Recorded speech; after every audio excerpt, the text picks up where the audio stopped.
Hey guys, welcome back to my channel, or welcome if you're new here. My name's Maddie and this is going to be a monthly reading wrap up. I'm going to tell you about the 10 books I finished in January. Now, I only had one 5-star read this month, but I did read a lot of different genres or a lot of different books for me. So I feel like you can get a good recommendation out of this video. So make sure you subscribe down below and stay tuned for more book videos from me. Let's get into it. Also, I just put on these press-on nails this morning.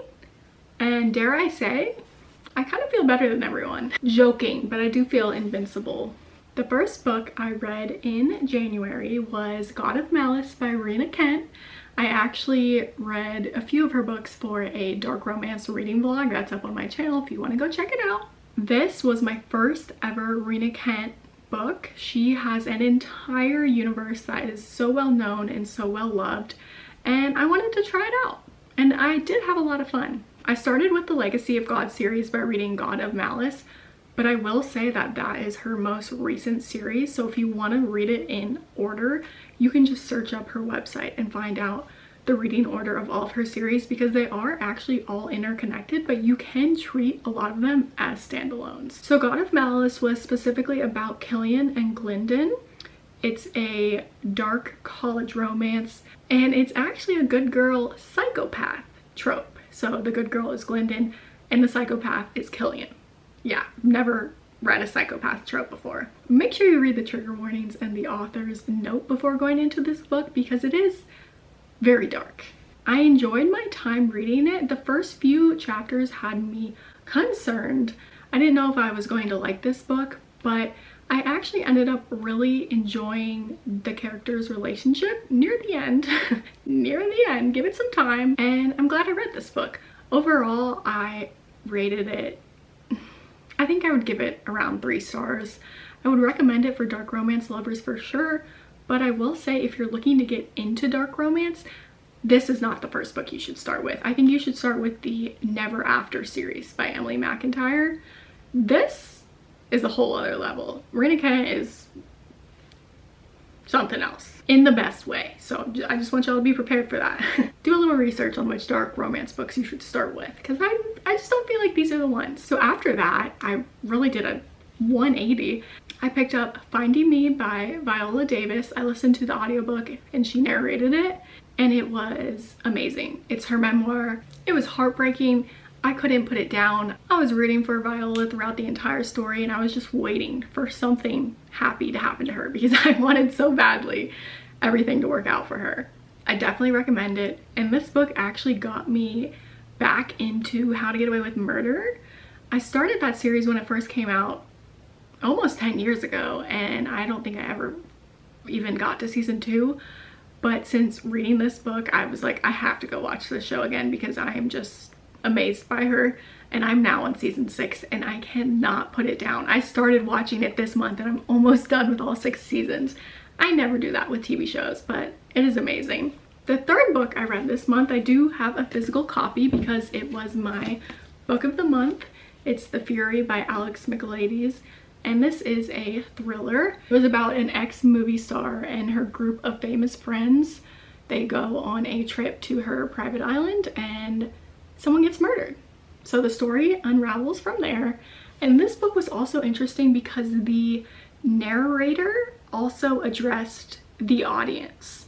Like, he took a break in narrating the story and would refer to the audience as you and stuff like that.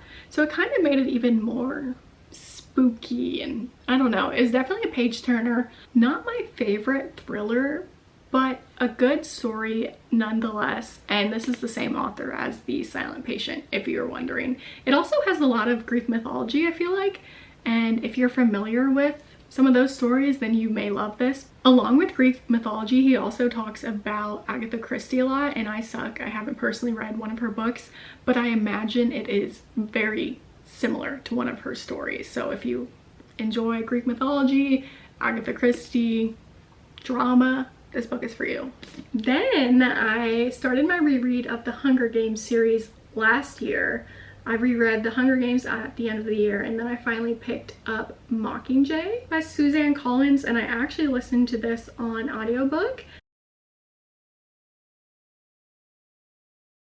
And let me tell you, I really enjoyed listening to it on audiobook. There's nothing like listening to one of your favorite books on audiobook because you don't necessarily have to pay attention and you know what's coming next. So even if your like mind wanders off for a second, you still know what's going on. That's why I have a hard time with audiobooks to begin with, because I feel like I can't give it my full attention if I'm doing something else while I'm listening. But I do recommend listening to your comfort reads on audiobook or your rereads or series you're very familiar with, because it makes the listening experience so enjoyable. And I gave that 5 stars. I think that's my favorite book in the Hunger Games series for sure. Then I wanted to read a book on my physical TBR since I have a lot of work to do over here. I think I've got around 30 books that I haven't read yet on my shelf. So I picked up Roll by J. Crownover. I have never heard of this author before, but she has a ton of books and a ton of reviews on Goodreads. It seems like this was a very loved series in 2012 when it was published. It's a good girl, bad boy trope. And honestly, it wasn't my favorite book I've ever read. I think since I've read so many good girl, bad boy tropes that I love, this was just not one of my favorites. I feel like if I had read this during my after era in high school, I would have loved it then. The other thing that kind of bothered me about this book is I feel like there wasn't a whole lot of dialogue.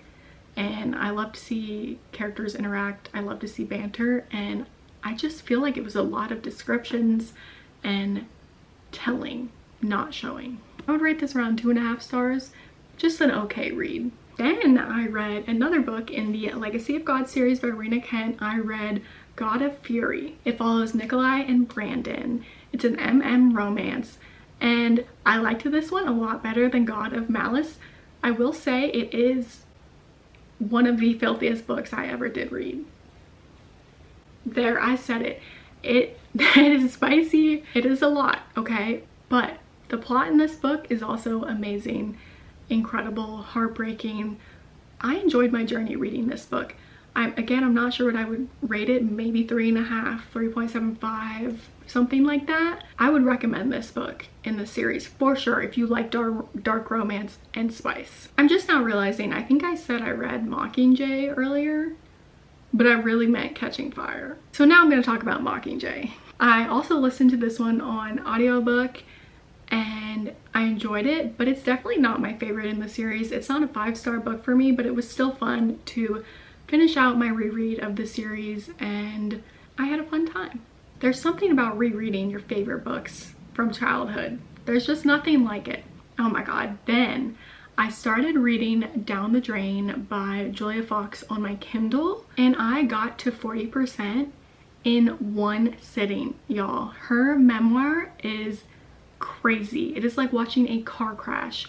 You cannot look away. I could not put the book down, but I had stuff to do and I had to work, so I changed over to the audiobook version and it was narrated by her. I love when authors narrate their own audiobooks, and I listened to the rest of it on audiobook and it was so entertaining. I was not expecting that from her story. This girl has been through a lot and she has made it out on the other side, I think. I don't know much about her now, but it was definitely a very interesting memoir and I would recommend it to everyone. Then I read one of my favorite books this month, The Grace Year by Kim Liggett. I read this in less than 24 hours. It was amazing. I could not put it down. It is a young adult dystopian novel. It reminds me of The Handmaid's Tale, which I love that TV show so much. But sometimes it feels a little too real, you know? I don't even know how to explain this book. I'm awful at giving explanations, and I don't even think I gave explanations of any of these books. You know what? Let me try to explain it. It's about girls that grow up in this sheltered society, and they're told that they have magic.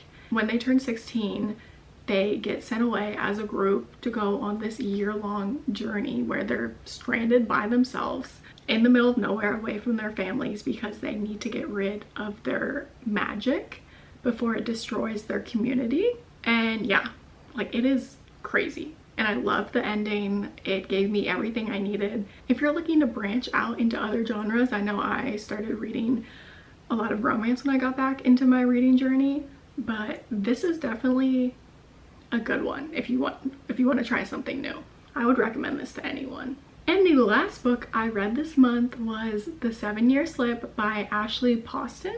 This was my first book I've read by this author, and it was so good. It is a magical love story. It talks about grief. It's a romance between a chef and a book publicist. I love when characters in books have a love for books, or they work in some sort of book related job. That's why I love beach read so much, because it's two authors. So I was really obsessed with Clementine's character. It was beautiful, it was sad, it was just missing a little something for me to rate it 5 stars, but it's definitely a 4-star read. I might bump that up at a later time, because I feel like I kind of read this when I didn't feel like reading, but I pushed through because I wanted to finish it before the end of the month. So in the future, if I reread this, I think I'll rate it higher. This is another book that I would recommend to anybody. It was just so cute and wholesome. Here I go again without explaining the book. Basically, it's about a girl named Clementine whose aunt passes away, and Clementine receives her aunt's apartment in the will. When she goes back to her apartment one day, she walks in and she's 7 years in the future, and there's a guy there. And so the story unfolds from there. Alright y'all, hopefully that video didn't suck. I feel like I talked a lot and talked a whole lot about nothing. But thank you so much for watching this video. If you're new here, definitely don't forget to subscribe down below. I'll link my BookTok down below, my Goodreads, my Bookstagram, and I hope you guys will follow along on my reading journey. I post a new video every week. Don't forget to like. Bye!